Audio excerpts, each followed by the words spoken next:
شرک فی العبادت یا شرک فی الحقوق، اللہ کے حقوق کے لیے ایک لفظ استعمال کریں گے تو وہ کیا ہے؟ عبادت۔ وَمَا خَلَقْتُ الْجِنَّ وَالْإِنسَ إِلَّا لِيَعْبُدُونَ، میں نے جنوں اور انسانوں کو پیدا ہی اس لیے کیا کہ میری عبادت کریں۔ اب عبادت میں شرک اگر ہوگا تو یہ شرک کی تیسری قسم ہو جائے گی۔ عبادت میں شرک سے مراد کیا ہے اس کو سمجھیے۔ یہ میں پہلے بیان کر چکا ہوں عبادت کسے کہتے ہیں۔ عبادت کے دو جز سمجھ لیجئے، جیسے ایک میرا یہ جسم ہے، ایک اس میں روح ہے۔ روح نظر نہیں آتی، نظر جسم آتا ہے، لیکن اس جسم کا سارا وجود اس روح سے ہے۔ چلیے روح کو چھوڑیں، جان، جان کیا کس بلا کا نام ہے، کسی کو نظر آئی آج تک؟ لیکن یہ جان ہی ہے جو اس جسم کو قائم رکھے ہوئے ہے۔ اسی طرح عبادت کا ایک جسم ہے، ایک جان ہے۔ جسم کیا ہے؟ اطاعت، اللہ کی بندگی، ہما تن بندگی، ہما وجوہ بندگی، ہما وقت بندگی، یہ تو بیان کر چکا نا۔ اور روح کیا ہے؟ محبت، اللہ کی محبت۔ اطاعت جبر سے کی جاتی ہے تو وہ عبادت نہیں کہلاتی۔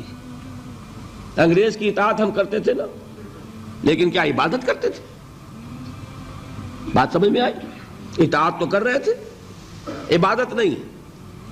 عبادت اس اطاعت کو کہتے ہیں جو کسی ہستی کی محبت سے سرشار ہو کر ہما وقت، ہما تن، ہما وجوہ کی جائے۔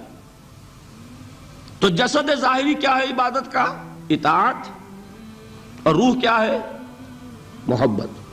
اب ان دونوں کے اعتبار سے شرک کیا ہے، توحید کیا ہے، اس کو سمجھ لیجئے۔ اور یہ ہیں وہ چیزیں جو میں نے عرض کیا تھا کہ بالکل الجبرا کے فارمولوں کی طرح کی بات ہے۔ اطاعت میں توحید کیا ہے کہ مطاع مطلق صرف اللہ، ٹھیک؟ باقی ساری اطاعتیں اللہ کی اطاعت کے تابع۔ نفی نہیں ہے، والدین کی اطاعت کرو، لیکن جہاں والدین حکم دیں اللہ کے حکم کے خلاف، بات ختم، اطاعت نہیں ہوگی۔ بیوی شوہر کی اطاعت کرے، آپ اولو الامر کی اطاعت کریں، شاگرد استاد کی اطاعت کرے، مرید پیر کی اطاعت کرے، لیکن کیا پیر کو یہ بھی حق ہے کہ اللہ کے کسی حکم کو منسوخ کر دے، رسول کے کسی حکم پر اپنے حکم کو ور کرے، بالا تر رکھے؟ سمجھ میں آ گیا؟ اصول کیا ہے کہ اطاعت مطلق، unconditional, unlimited obedience is due only to Allah. All the other obediences are limited by His injunctions. اس کو حضور نے کیسے بیان کیا؟ لا طاعت لمخلوق فی معصیت الخالق۔ مخلوق میں سے کسی کی اطاعت نہیں ہوگی جس میں خالق کی معصیت لازم آ رہی ہو۔ جہاں اللہ کا کوئی حکم نہیں ہے آپ میرا حکم مان لیجئے، یہ شرک نہیں ہوگا۔ جہاں اللہ کا حکم ہے اس کے خلاف میں حکم دوں اور آپ مان لیں تو یہ شرک ہو جائے گا۔ بات سمجھ میں آ گئی کہ نہیں؟ اب اس کو اپلائی کیجئے۔ ایپلیکیشن بالکل انڈیویجول لیول پر کیجئے۔ پہلے اللہ کا حکم کیا ہے؟ فجر کا وقت ہو گیا، نماز پڑھو۔ نفس کا حکم کیا ہے؟ سو۔ آپ نے اطاعت کی نفس کی، آپ کا مطاع کون ہوا؟ نفس۔ اور اللہ کی معصیت میں ہوا کہ اس کے حکم کے تابع ہوا، تو آپ کا نفس کیا بن گیا؟ آپ کا خدا، معبود۔ یا غلطی ہے اس میں کوئی؟ اس شرک کو پہچانیے ذرا، کون بچے گا اب؟ بات سمجھ رہے؟ اگر تو وہ فارمولہ صحیح ہے تو پھر یہ اپلائی ہو گیا۔ اب آپ کے اندر اتنی ہمت ہونی چاہیے، یا یہ سوچئے کہ فارمولے میں غلطی ہے. You can refer back.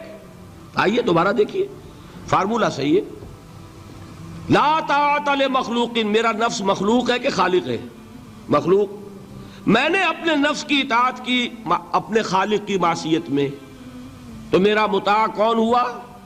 نفس. جو مطاع ہے وہی معبود ہے. میرا معبود کون ہوا؟ نفس. اس کو کہتے ہیں مولانا روم نفس ما ہم کم ترس فرعون نیست لیکن اورا عون ایرا عون نیست. میرا نفس بھی فرعون سے کم نہیں ہے. فرعون نے کیا کہا تھا کہ یہ مملکت میری ہے مصر کی، یہاں میرا قانون چلے گا. الیس لی ملک مصر، کیا مصر کی حکومت میری نہیں ہے؟ میں نہیں جانتا کون اللہ کون رسول، کیا حکم صحیح کیا غلط، میرا حکم چلے گا. تو میرا نفس بھی تو یہی کہتا، میں نہیں جانتا کیا اللہ کا حکم کیا رسول کا حکم، میری مرضی پوری کرنی پڑے گی، میری خواہش، میری چاہت، میری تمنا وہ پوری کرنی پڑے گی. اور ہم ہاتھ جوڑ کر اس کے آگے کھڑے ہو جائیں کہ بھائی ٹھیک ہے جو تیری مرضی. اللہ کی مرضی پیچھے، تیری مرضی پہلے. تو معبود کون ہوا؟ نفس ما ہم کم ترس فرعون نیست لیکن اورا عون ایرا عون نیست. ٹھیک. قرآن سے سند چاہیے. قرآن نے فرمایا ارائیت من اتخذ الہہ ہواہ، کیا تم نے دیکھا اس شخص کو جس نے اپنی خواہش نفس کو اپنا الہ بنا رکھا ہے؟ الہ کا لفظ وہ ہے جو آپ کے کلمہ طیبہ میں ہے. کہہ رہا ہے لا الہ الا اللہ اور تسبیح پڑھ رہا ہے لا الہ الا اللہ، اور جب فارغ ہوتا ہے تو نفس کو فوراً معبود بنا لیتا ہے. ارائیت من اتخذ الہہ ہواہ، کیا تم نے دیکھا اس شخص کو جس نے بنا لیا اپنی خواہش نفس کو اپنا معبود. اچھا اسی کو میں اب ٹاپ پر لے جا رہا ہوں، درمیان میں فل ان دی بلینکس آپ کر لیجئے گا. یہ میں نے کہا تھا انڈیویجول میں. اب آئیے کلیکٹیو لائف جو ہے، قومی زندگی، اس میں سب سے اونچی چیز کیا ہوتی ہے؟ کسی بھی ریاست کا دستور. دستور میں کیا بات طے ہوتی ہے؟ اولین کہ حاکمیت کس کی ہے. ٹھیک. اگر آپ نے کہا جمہور کی حاکمیت ہے، کسی نے کہا فلاں خاندان کی حاکمیت ہے، کیا ہوا؟ یہ ہوا کہ نہیں؟ گھبرا کیوں رہے ہیں؟ پکڑے نہیں جائیں گے. بات تو صحیح کہیے. قرآن کیا کہتا ہے؟ ان الحکم الا للہ. قرآن کی آیت ہے کہ نہیں؟ یہ نہیں ہے کہ تمہارا کوئی اختیار نہیں، تمہارا اختیار ہے، تم قانون سازی کر سکتے ہو، but within the limits of the injunctions of the Quran and the سنہ.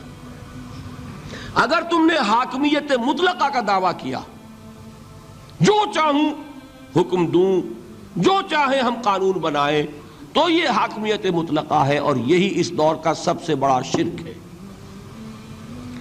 قبر پرستی کا شرک سب کو معلوم، یہ شرک نہیں معلوم.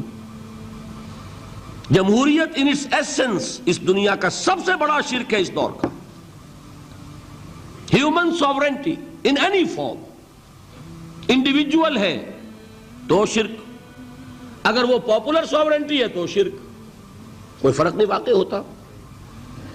اقبال نے ایسی باتیں جو کہی ہیں وہ اصل میں اس دور کے شرکوں کو پہچانا اقبال نے، اس لیے کہ اس دور کے فلسفوں کو علماء نے پڑھا نہیں. وہ سطحی طور پر جو الفاظ ہیں ان سے کچھ بات سمجھ لیتے ہیں، گہرائی میں اتر کر فلسفہ کیا ہے، حاکمیت کسے کہتے ہیں، جمہوریت کسے کہتے ہیں. جمہوریت is popular sovereignty, know limits. جو بھی لیجسلیٹو اتھارٹی ہے، عوام کے نمائندے جو قانون چاہے بنائیں، وہ ہم جنسی کو جائز کرنا چاہے اختیار ہے. دو مردوں کو میاں بیوی کی حیثیت سے لائسنس دیں رہنے کے لیے، لیگل لائسنس، جائز ہے، قانون ان کا مرضی ہے، جو چاہے بنائیں. They don't accept any limitation to their legislative authority. We are sovereign. کیا مطلب؟ ہم جو چاہے قانون بنائیں. یہی تو شرک ہے. کیا کہا اقبال نے؟ ہم نے خود شاہی کو پہنایا ہے جمہوری لباس، جب ذرا آدم ہوا ہے خود شناس و خود نگر. ابلیس کا ایک چیلا کہتا ہے کیوں گھبراتے ہو جمہوریت و جمہوریت سے؟ وہی بادشاہی ہے، ہم نے اس کو جمہوری لباس پہنا دیا ہے. پہلے ایک آدمی بادشاہ ہوتا تھا، ایک ہوتا تھا فرعون، اب ساری قوم فرعون ہے. وہ فرعون کہتا تھا نا کہ میں جو چاہوں قانون بناؤں. I don't accept any limitation to my authority. Well, I am the sovereign. آج عوام کہتے ہیں. فرق کیا ہو گیا؟ میں نے کہا تھا نا کہ 2 ٹن گندگی تھی، وہ ایک کے سر پہ رکھی ہوئی تھی، آپ نے ماشا ماشا سب کو بانٹ دی، تو گندگی رہے گی، شرک تو شرک رہے گا. کوئی فرق نہیں نوعیت کے اعتبار سے. ہاں بادشاہت بھی ہو سکتی ہے جائز، اگر بادشاہ خود اللہ کا بندہ ہے، اللہ کے احکام کا پابند ہے اور اللہ کے احکام کو نافذ کر رہا ہو. داؤد بادشاہ تھے کہ نہیں؟ سلیمان بادشاہ تھے کہ نہیں؟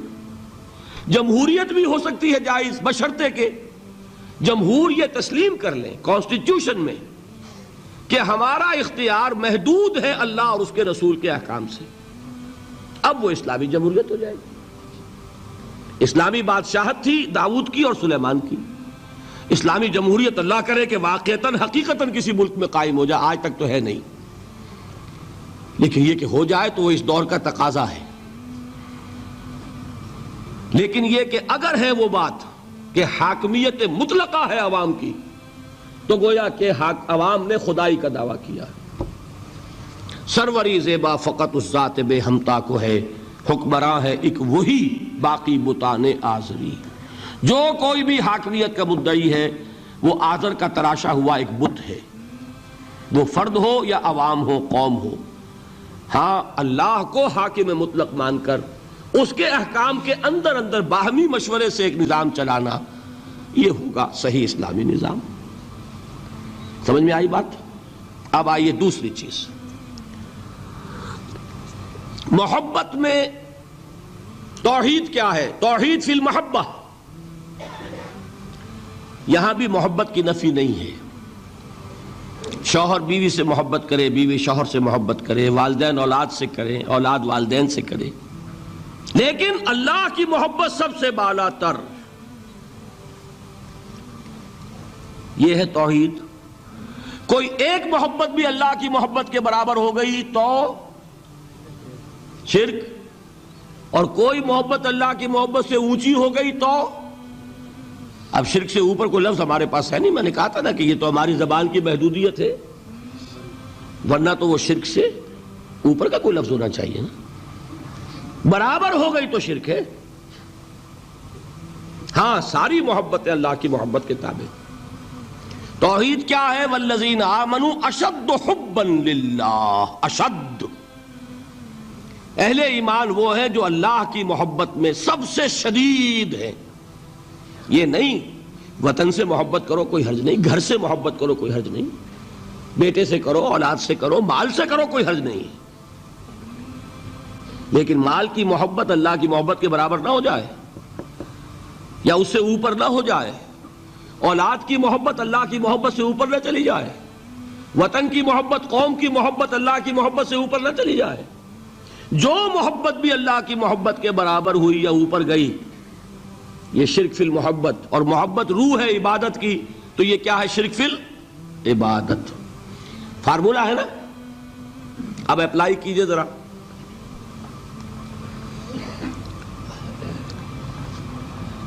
آپ کو معلوم ہے کوئی شے آپ کے لیے لینی حرام ہے، رشوت ہے کوئی پیش کر رہا ہے، حرام ہے، لیکن مال کی محبت کے ہاتھوں مجبور ہو کر آپ نے لے لی. محبوب تر کون ہے، اللہ یا مال؟ نہیں، اس معاملے میں کون ہے؟ وہ تو مال ہے نا. مشکل ہے، ماننا مشکل ہے. وہ تو چاہتے ہیں شرک کے موضوع پہ تقریر ہو تو بس وہی 2-4 مسئلے جو ہیں انہی پر دھواں دار تقریر ہونی چاہیے، ہمیں کوئی نہ چھیڑے. براہیمی نظر پیدا مگر مشکل سے ہوتی ہے، ہوس چھپ چھپ کے سینوں میں بنا لیتی ہے تصویریں. باہر کے بت آپ توڑ دیں گے، یہ اندر جو بت خانہ آباد ہے اسے کون توڑے گا؟ مال محبوب تر ہو گیا اللہ سے تو آپ کا معبود حقیقتاً کون ہے؟ مال. آپ کو کیا کہا جانا چاہیے؟ زر پرست. دعویٰ کیا ہے؟ خدا پرستی کا. حقیقت میں ہے زر پرست. اور اگر دلیل چاہیے تو حضور کا فرمان تعس عبد الدینار وعبد الدرہم، ہلاک ہو جائے یا ہلاک ہو گیا درہم و دینار کا بندہ. کون ہے درہم و دینار کا بندہ؟ جس کے لیے درہم و دینار اتنے محبوب ہو جائیں کہ وہ اس کے لیے اللہ کے احکام کو توڑ دے. تو وہ کس کی بندگی کر رہا ہے؟ دولت کی. نام کیا ہے؟ عبد الرحمن. حقیقت میں کیا ہے؟ عبد الدینار. نام تو رکھنا آسان ہے، ماں باپ نے رکھ دیا. یہ محمد فرما رہے ہیں صلی اللہ علیہ وسلم عبد الدینار و عبد الدرہم. درہم و دینار کا بندہ، اور لفظ عبد. ٹھیک ہے، اب اپنا جائزہ لے لیجئے. اللہ تعالی ہمیں توفیق دے کہ ہم اپنے اندر جھانکیں کہ شرک کون کون سے ہے، کہاں کہاں ہے. ہوس چھپ چھپ کے سینوں میں بنا لیتی ہے تصویریں.